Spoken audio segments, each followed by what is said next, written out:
विभूतियों के सतत संघर्ष से हमने आज वह स्वर्णिम दिवस देखने का एक सुअवसर प्राप्त किया है।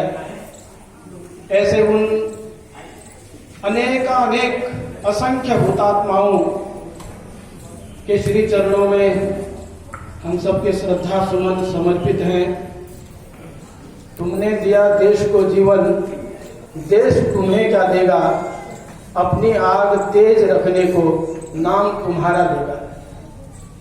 जिन्होंने तन मन धन सर्वस्व इस मातृभूमि के श्री चरणों में समर्पित कर दिया, वास्तव में उन लोगों के लिए हम सब के पास ऐसी कोई भी भेंट नहीं है जिसको हम समर्पित करके उस ऋण से उऋण हो सके। वो हम एक गीत गाते हैं, तन समर्पित मन समर्पित और यह जीवन समर्पित, चाहता हूं देश की धरती तुझे कुछ और भी। कितना बड़ा संकल्प हमारे इस देश के अमर सपूतों का रहा है,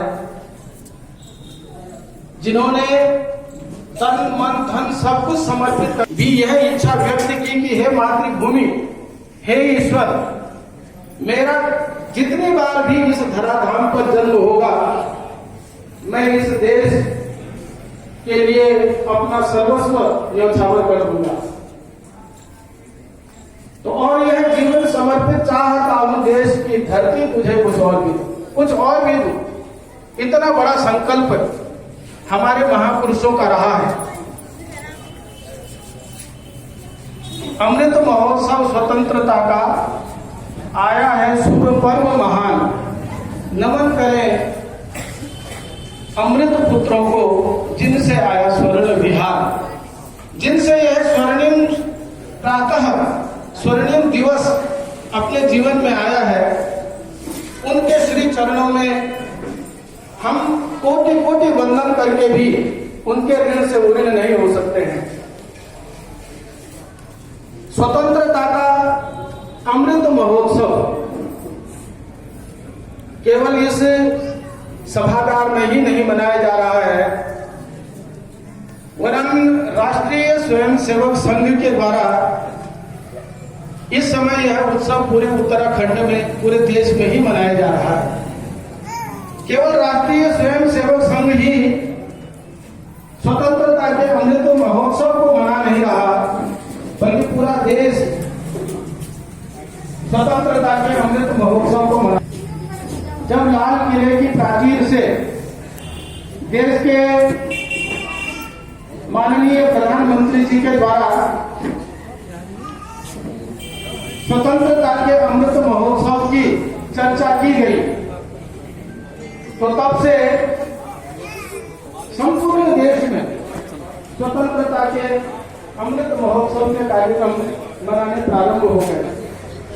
एक बार आज के शुभ अवसर पर युक्ति संगत होगा कि जहां प्रधानमंत्री जी ने लाल किले की प्राचीर से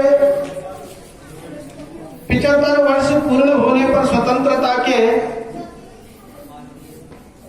अमृत महोत्सव, उन्होंने कहा 15 अगस्त को हमारा देश स्वतंत्र हुआ था, एक बहुत लंबी परतंत्रता के बाद।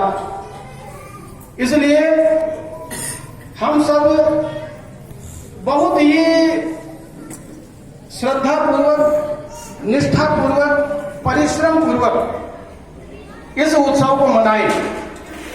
लेकिन उन्होंने एक बात विशेष रूप से कही कि 15 अगस्त से पहली जो तारीख होती है, दिनांक होता है, वो होता है 14 अगस्त। इस विषय को हमेशा हमेशा भारतीय जनमानस को याद रखना चाहिए, भारतीय जनसाधारण को याद रखना चाहिए कि 15 अगस्त 1947 को अपना देश स्वतंत्र हुआ है, लेकिन 14 अगस्त का वह दिन एक विशेष प्रकार का दिन था, जिस दिन की भारत के 2 टुकड़े हो गए। 14 अगस्त की रात्रि में भारत से पाकिस्तान विभाजित होकर के और भारत खंडित हो गया। इसलिए आज भी बहुत सारे अपने समाज के ऐसे बंधु हैं, ऐसे लोग हैं जो ये महसूस करते हैं कि देश के खंडन की पीड़ा क्या होती है। 1857 जिसको लोग कहते हैं प्रथम स्वतंत्रता संग्राम, हम लोग उसको प्रथम स्वतंत्रता संग्राम नहीं बोलते। और उसका कारण यह है कि क्या 1857 से पहले हमारे देश के किसी महापुरुष ने कोई संग्राम नहीं किया या स्वतंत्रता के लिए प्रयास नहीं किया? तो हम देखेंगे कि हमारा जो इतिहास है उसमें स्वतंत्रता तो बहुत पहले से लोग प्रयास कर रहे हैं। 1498 में वास्को डी गामा इस भारत की भूमि पर कालीकट में आया और आया क्या कह करके कि भारत की मैं खोज कर रहा हूं, दुनिया को बताया कि भारत की खोज कर रहा हूं। हम यहां पर जितने बैठे हुए लोग हैं, क्या हम ये मानते हैं कि वास्को डी गामा ने भारत की खोज की है? दुनिया का सबसे प्राचीनतम राष्ट्र अगर कोई है तो वो भारतवर्ष है, जिसको हम अपने संकल्प में कहते हैं ब्रह्मणे द्वितीय परार्धे श्वेत वाराह कल्पे वैवस्वत मनवंतरे अष्टाविंशति तमे कलियुगे कलि प्रथम चरणे भारतवर्षे भरत खंडे आर्यावर्ते देशे। ये आर्यावर्त, ये भारतवर्ष, ये भरत खंड, ये क्या वास्को डी गामा के आने के बाद इस देश में नामकरण हुआ क्या? 1498 से पहले का अपना देश ही नहीं था।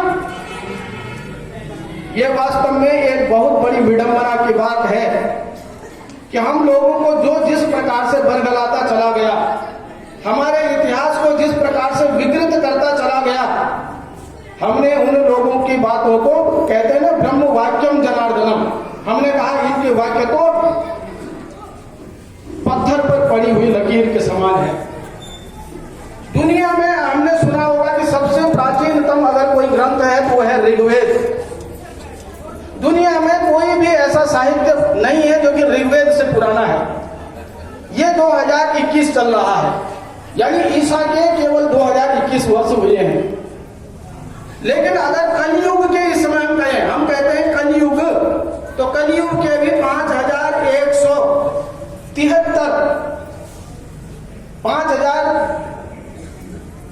इस प्रकार से, यानी 5000 से ज्यादा वर्ष तो केवल कलयुग के हैं। और केवल कलयुग ही यहां नहीं हुआ है, यहां तो सतयुग, त्रेता, द्वापर, कलयुग, ये 4 युग अनवरत आते रहते हैं। इसलिए अपनी संस्कृति कितनी पुरानी है, लेकिन लोगों ने कहा कि भारत की खोज हमने किया, और उन्होंने तो जो कहा सो कहा, हम लोग भी वही रटते चले जाते हैं कि वास्को डी गामा ने भारत की खोज की, नहीं तो भारत नाम की कोई चीज ही नहीं थी। मैं ये कह रहा हूं कि जब हम आंख खोलते हैं तब उजाला होते हैं। इसका मतलब यह है कि 12 बजे दिन में अगर हमारी नींद टूटे और हम कहें कि सुबेरा हो गया, तो इसका मतलब सुबेरा 12 बजे दिन में नहीं हुआ। सुबेरा तो सूर्योदय के साथ ही सुबह 5 बजे ब्रह्म मुहूर्त के बाद हो गया था। लेकिन क्योंकि मैं 12 बजे दिन में जग रहा हूं, उसके बाद में मैं ये कह रहा हूं कि इस समय सुबह हो रहा है।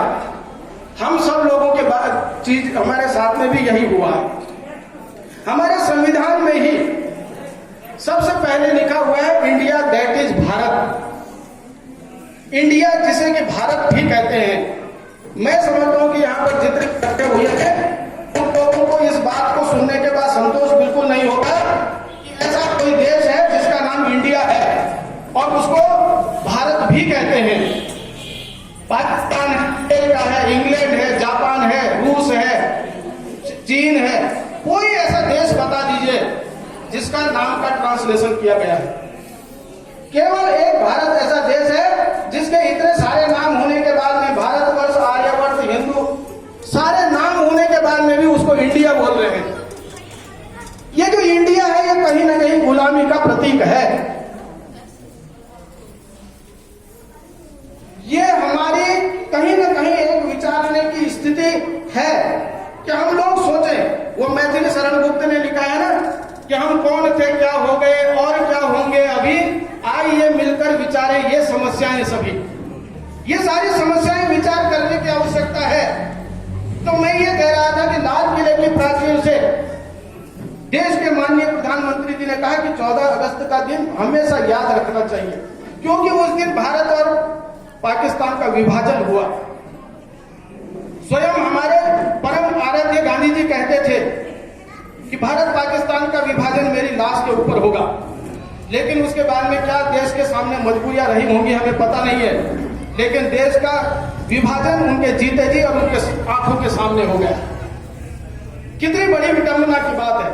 1876 में अफगानिस्तान भारत से अलग हुआ और उसके बाद में अलग होने का क्रम, भारत के टूटने का क्रम कभी रुका ही नहीं। 1947 आते आते भारत के 7 टुकड़े हो गए। अफगानिस्तान भारत से अलग हुआ, श्रीलंका भारत से अलग हुआ, तिब्बत भारत से अलग हो गया, म्यांमार भारत से अलग हो गया, बर्मा पाकिस्तान भारत से अलग हो गया। इस प्रकार से ऐसे 7 टुकड़े अपने देश के होते गए और हम लोग भी इस बात को लेकर के बड़े प्रसन्न हो गए कि हम लोग स्वतंत्र हैं।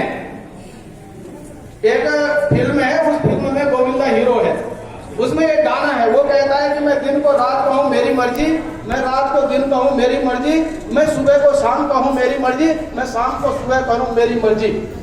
ये हमारी मर्जी के कारण ये समाज में विघटन पैदा हुआ है। 1936 में यहाँ लॉर्ड मैकाले शिक्षा नीति बनाने के लिए आया और लॉर्ड मैकाले ने जब अपने पिता और वहां के लोगों के लिए पत्र लिखा तो उन्होंने क्या लिखा? उन्होंने कहा कि मैं अपने इरादे में शतशः कामयाब हो रहा हूं, क्योंकि मैं इस देश में रह करके काले अंग्रेजों का निर्माण करना चाहता हूं।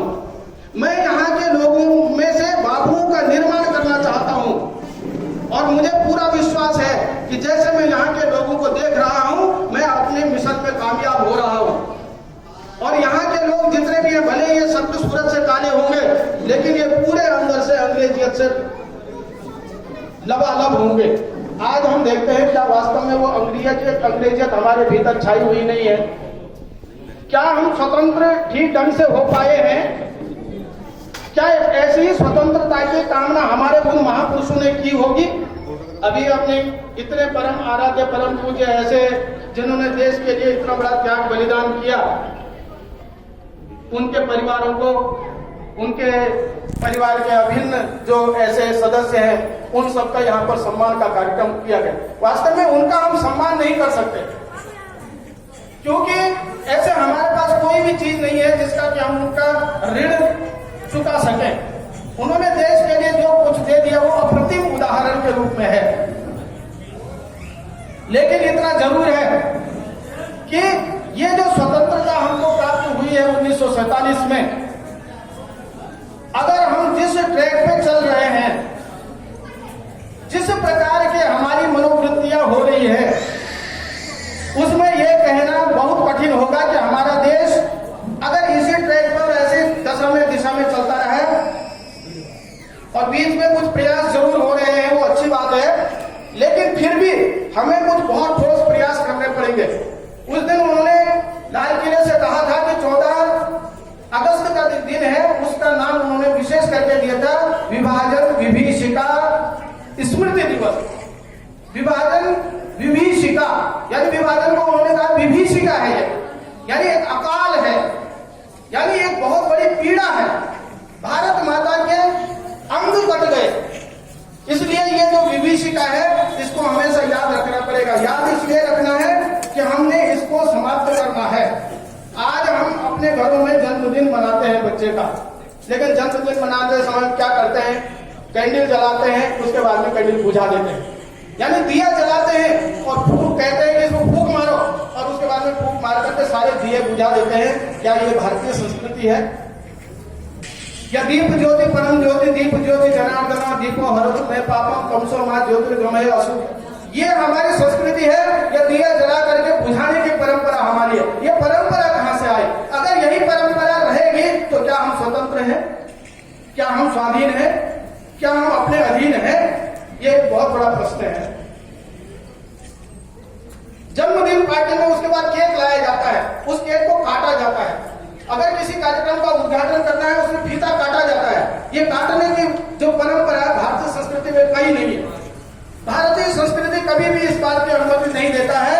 है किसी चीज को काट करके उत्सव मनाए, हम जोड़ करके उत्सव मनाते हैं। लेकिन ये कौन सी पद्धतियां हैं? क्या ये भारतीय जन्य परिस्थितियां हैं? भारत के द्वारा कहीं वेदों में, पुराणों में, इतिहास में लिखा है क्या? ये कहीं ना कहीं ये ही परतंत्रता के चिन्ह है। और हम देख रहे हैं क्या ये परतंत्रता के चिन्ह आज मौजूद नहीं है? अगर है तो क्या ऐसी स्वतंत्रता के साथ में हम अपने आने वाली पीढ़ी को कुछ देने की स्थिति में है?